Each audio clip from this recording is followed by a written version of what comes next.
Friends, இந்த நார்த்தக்காய் எங்கள் ஊர்லேருந்து பிச்சுட்டு வந்தது ஃப்ரெஷ்ஷாக இருந்துச்சு. Actually 2 days before. அதுக்குள்ளே இந்த மஞ்சளாக ஸ்டார்ட் ஆகிடுச்சு. ஸோ இப்போது நான் ஊறுகாய் பண்ண ஸ்டார்ட் பண்ணியிருக்கேன். ஆல்ரெடி கொஞ்சம் பீசஸ் எடுத்து வேக வச்சுட்ருக்கேன். ஒரு 10 minutes தண்ணியில் வேக வச்சுட்டேன். இன்னும் மீந்தின பீசஸ்ஸு இன்னொரு பேட்ச் போட்டிருக்கேன். இது ஒரு 10 minutes, 5 to 10 minutes வெந்தால் போதும். ஜஸ்ட் அந்த ஸ்கின்னு சாஃப்ட் ஆகுனா ரெடி ஆகிடுச்சின்னு அர்த்தம். பாருங்கள் ஃப்ரெண்ட்ஸ், இந்த மாதிரி தண்ணியில் எல்லாம் வேக போட்டுருந்தோம். ஜஸ்ட் 5 to 10 minutes அந்த ஸ்கின் சாஃப்ட் ஆகிற வரைக்கும்.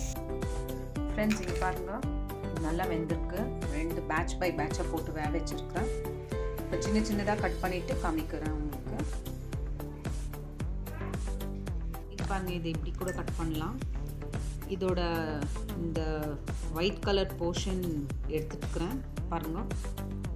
அதே போல் தான் எல்லா பழத்துக்கும் கட் பண்ணி எடுத்துடணும். இது ஒயிட் போர்ஷன் மட்டும் ரொம்ப கசப்பாக இருக்கும். இல்லைன்னா பாருங்கள், உங்களுக்கு ஏற்ற சைஸில் எந்த சைஸ் வேணுமோ அந்த சைஸ் கட் பண்ணிக்கலாம். ஃப்ரெண்ட்ஸ், காஞ்ச மிளகா காரத்து தேவை அளவுக்கு எடுத்து வறுத்துருங்க. அப்புறம் பொடி பண்ணி வச்சுக்கணும். அப்புறம் 3 ஸ்பூன் கடுகு, 2 ஸ்பூன் வெந்தயம், இதையும் தீயாமல் வறுத்துட்டு நல்லா பொரிஞ்சு கலர் சேஞ்ச் ஆகும். அப்போ செப்ரேட்டாக எடுத்து வச்சுருங்க.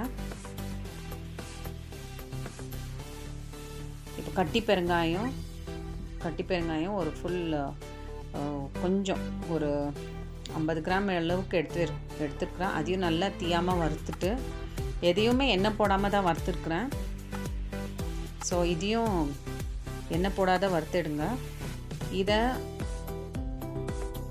கடுகு வெந்தயத்து கூட அரைச்சிடணும். இது நல்லா வறுத்த உடனே கடுகு வெந்தயம் கூட சேர்த்து அரைச்சிடுங்க.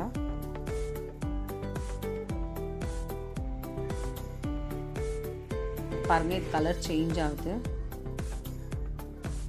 ஸோ இப்போ இதை எடுத்துட்டு அது கூட சேர்த்து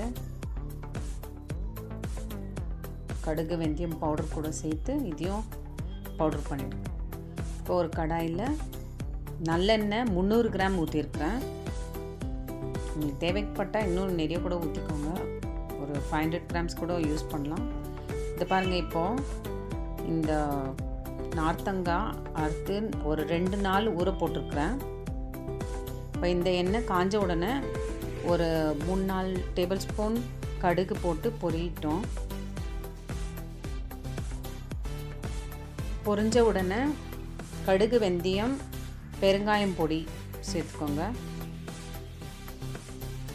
அப்போ பொங்கு வரும். ஸோ சிம்மில் வச்சுட்டு பொங்கல் அடுங்கின உடனே கொஞ்சம் மீடியம் ஃப்ளேம்லேயே பண்ணுங்கள். இல்லை ஸ்லோ ஃப்ளேமில் பண்ணாலும் ப்ராப்ளம் இல்லை. இப்போது கருவேப்பிலை, ஃப்ரெஷ் கருவேப்பிலை கழுவி வெயிலில் காய வச்சுருந்து இதையும் சேர்த்து நல்லா அது கூடவே சேர்த்து வறுத்துடுங்க. இப்போ ஸ்டவ் ஆஃப் பண்ணிவிட்டு ஒரு 5 நிமிஷம் விட்டு மிளகாத்தூளை சேர்த்துடணும். இப்போ ஸ்டவ் ஆஃப் ஆகிட்டுருக்கு பாருங்கள். ஒரு 5 நிமிஷம் கழித்து இப்போது மிளகா பொடி 2 ஸ்பூன், மஞ்சள் பொடி 2 ஸ்பூன், வெறும் மிளகாத்தூள் சேர்த்து இது கூட உப்பு சேர்த்து அரைச்சிருக்கிறேன். இது கூட நல்லா மிக்ஸ் பண்ணிவிடுங்க. எண்ணெயில் நல்லா வறுபட்டோம்.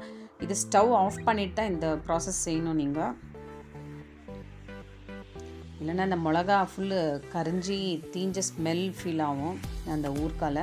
ஸோ அதனால் இதெல்லாம் ஆஃப் பண்ணிவிட்டு தான் இந்த ப்ராசஸ் செய்கிறேன்.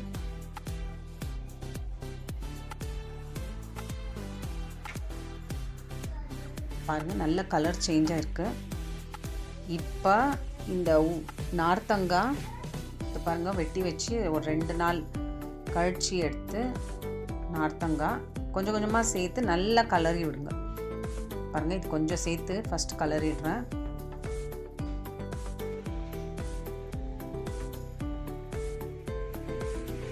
இப்போ இன்னும் கொஞ்சம் சேர்த்துருக்குறேன். இதையும் கலரிட்டு இப்படியே கொஞ்சம் கொஞ்சமாக சேர்த்து கலருங்க. அதனால் எல்லா பீசஸ்லேயும் நல்லா அந்த மசாலா ஒட்டிக்கும்.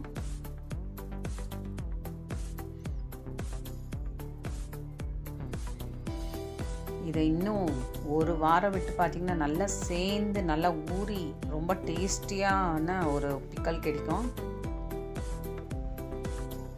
ரொம்ப ஹெல்த்தியும் கூட. தினமும் ஒரு பீஸ் சாப்பிட்டிங்கன்னா நல்ல ஜீரண சக்தி கொடுக்கும் உங்களுக்கு.